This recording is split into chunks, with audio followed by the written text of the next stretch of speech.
నమస్కారం అండి. శాసనసభ నియమావళికి వ్యతిరేకంగా, సభ సాంప్రదాయాలు మర్యాదలకు వ్యతిరేకంగా,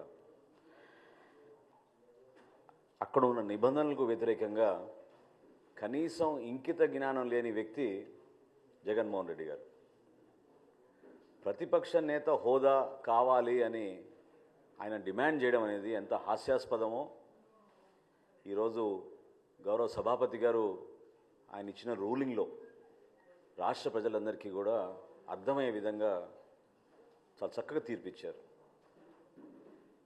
ఆ రూలింగ్తో పాటు జనసేన నుంచి మేము డిమాండ్ చేశాం, ఖచ్చితంగా దీనిపైన ఒక చర్చ జరగాలి, కమిటీ ఆన్ ప్రివిలేజెస్కి ఇది రెఫర్ చేయాలి.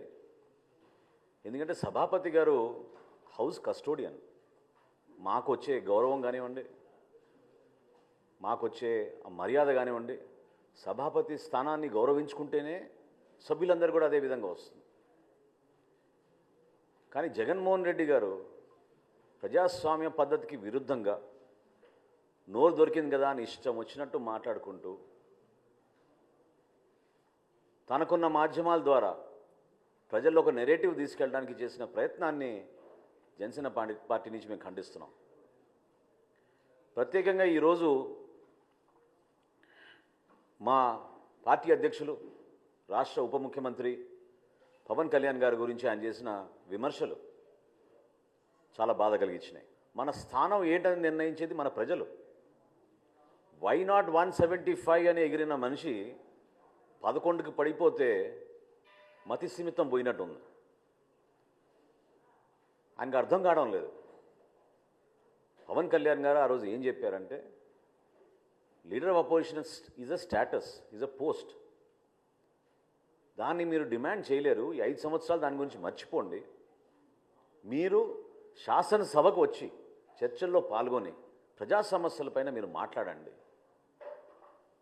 అనే అంశం పైన ఆయన మాట్లాడినప్పుడు ఒక విలేకరి మరి వైఎస్ఆర్సీపీకి 39% ఓట్ షేర్ వచ్చిందని డిమాండ్ చేస్తున్నారు అన్నప్పుడు, అది మన భారతదేశంలో లేదు, మన సాంప్రదాయాల్లో లేదు.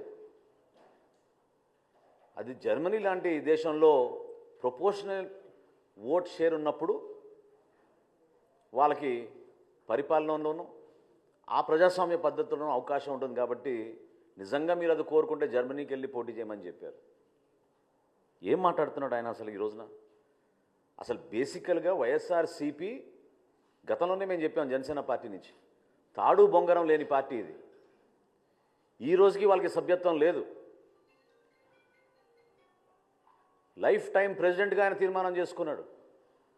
ఎల్లకాలం అతనే అధ్యక్షుడని ఒక సభ ఏర్పాటు చేసి వారి తల్లిని పక్క దించేసి ఇతను ప్రకటించుకున్నాడు. ఎలక్షన్ కమిషన్ ఆఫ్ ఇండియా దాన్ని ఖండించింది.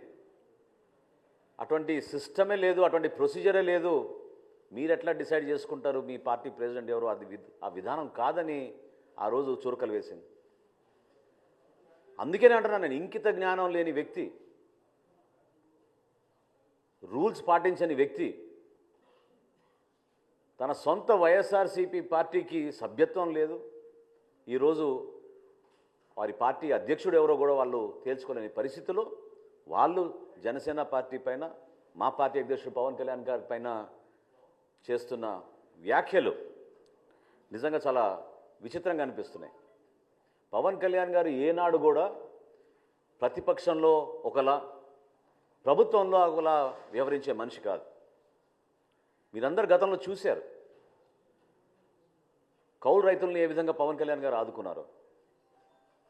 ఆత్మహత్యలు విపరీతంగా పెరిగిపోతుంటే జగన్మోహన్ రెడ్డి గారి పరిపాలనలో ఆయన స్వయంగా 5 కోట్ల రూపాయల విరాళం ఆ రోజు ప్రకటించి రాష్ట్ర వ్యాప్తంగా మేము కౌలు రైతు భరోసా సభలు నిర్వహించి జిల్లాల్లో చివరికి నీ సొంత పులివెందుల నియోజకవర్గంలో 24 మందికి ₹1,00,000 చొప్పున పవన్ కళ్యాణ్ గారు అందించారు. నువ్వా మాట్లాడేది ఆయన గురించి? ఏనాడైనా నీ ప్రజా జీవితంలో ₹1 నువ్వు ఇచ్చావా? ఒక దాతగా నిలబడ్డావా? ఎవరన్నా ఆదుకున్నావా? ఎన్ని వేల మందికి పవన్ కళ్యాణ్ గారు తన సొంత నిధులు అందించి కార్యక్రమాలు చేసుకుంటూ వచ్చారు. ఎందుకు అంత విపరీతమైన ఆలోచన? ఎందుకు మీరు ఈ రోజున యువత గురించి మాట్లాడుతున్నాడు ఆయన? 44 లక్షల మందికి ఆయన ఉద్యోగాలు ఇచ్చాడంట. మరి వాలంటీర్స్ని ఏ విధంగా నిలబెట్టిన నువ్వు మోసం చేసావు, ముంచావు?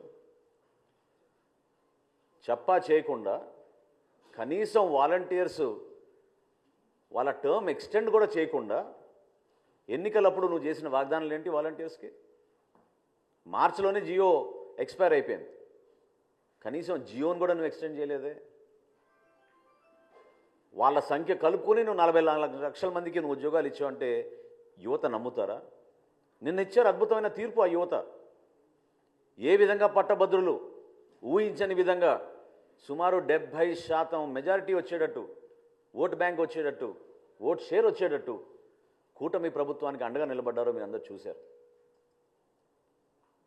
ఒక ఆర్థిక విధ్వంసం సృష్టించిన మనిషి స్వలాభం కోసం, సొంత ఆస్తుల కోసం గతంలో వాళ్ళ తండ్రి గారు ఉన్నప్పుడు కూడా అదే విధంగా ఉపయోగించుకుని తన 5 సంవత్సరాల పరిపాలన కూడా అదే విధంగా చేశాడు.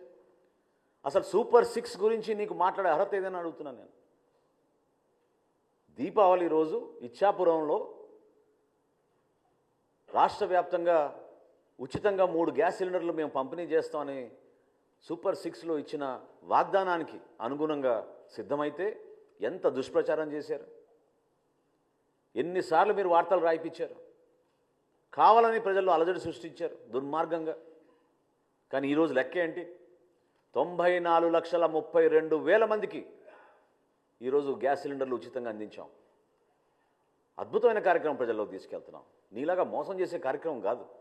ఎక్కడో బటన్ నొక్కేసాం అంటే నిజంగానే బటన్ ఎవరికి నొప్పారో, ఎవరికి అందించారో అనేది దీనిపైన చాలా ఆశ్చర్యకరంగా ఉంది. అదేవిధంగా ఈయన రైతుల గురించి మాట్లాడుతున్నాడు.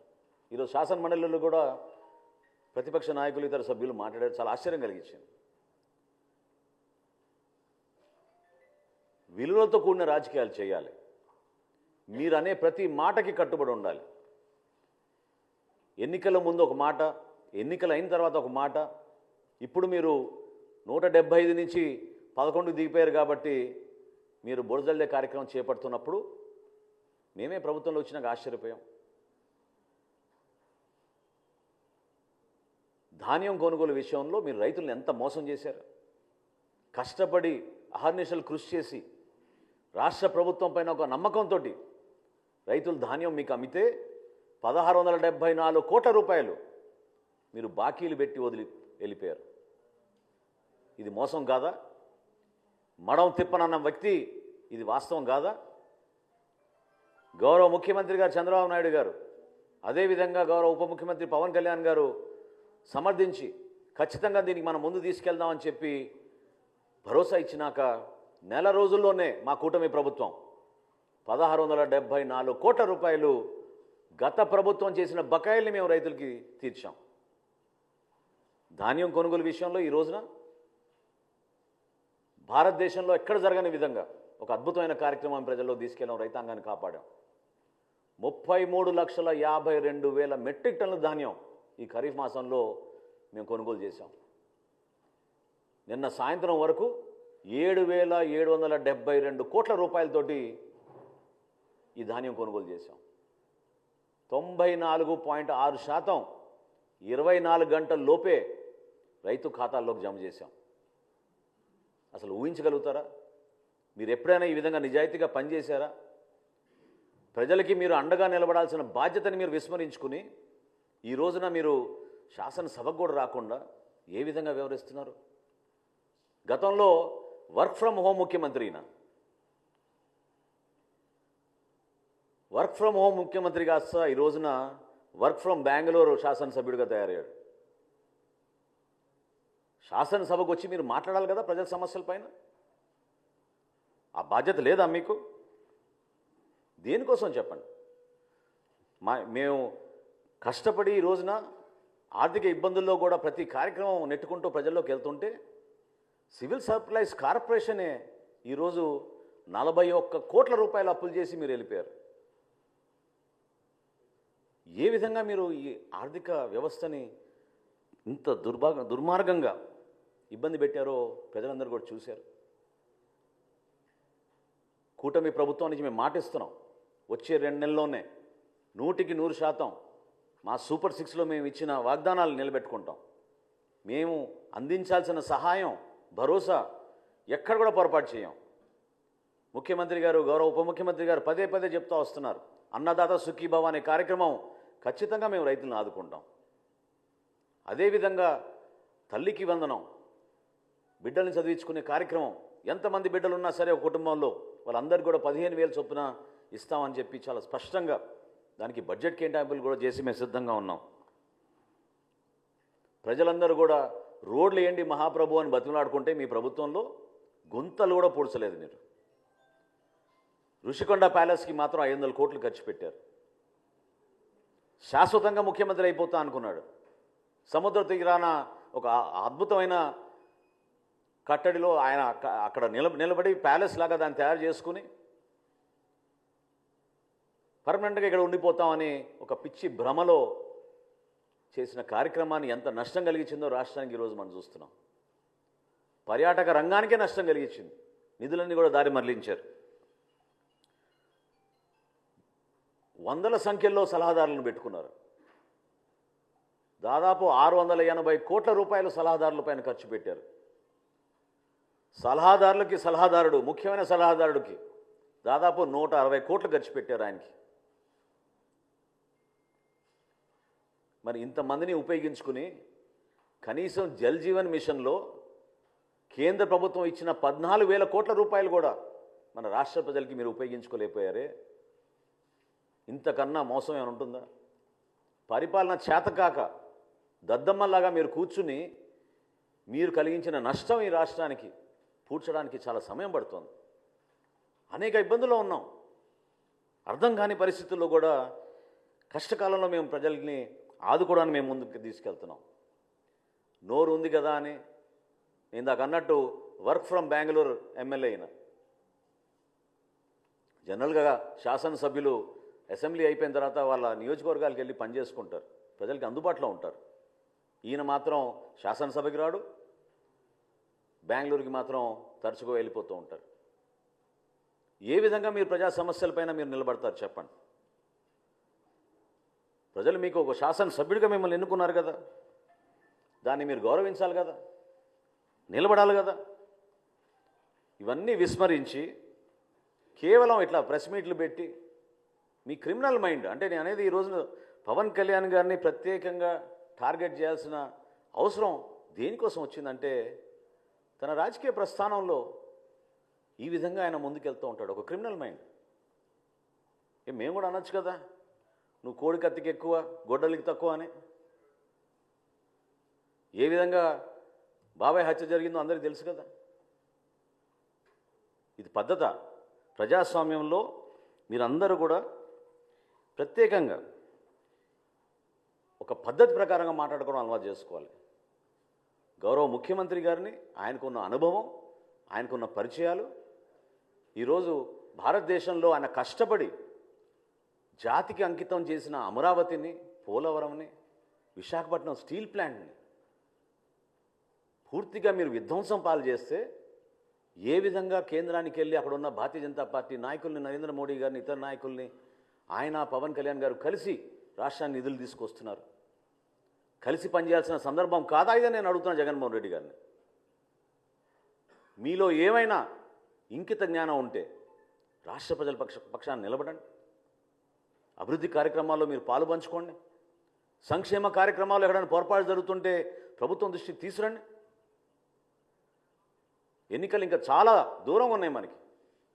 ప్రజలు మన ఎన్నుకుంది 5 సంవత్సరాల పరిపాలన అందించమని. అంతేగాని నోరు బారేసుకుని ప్రతిసారి మాట్లాడితే మాత్రం జనసేన పార్టీ మిమ్మల్ని ఈ విధంగా మీరు చేస్తున్న ఈ కార్యక్రమాల్ని ఖచ్చితంగా ఖండిస్తాం. ఇది చాలా తప్పు.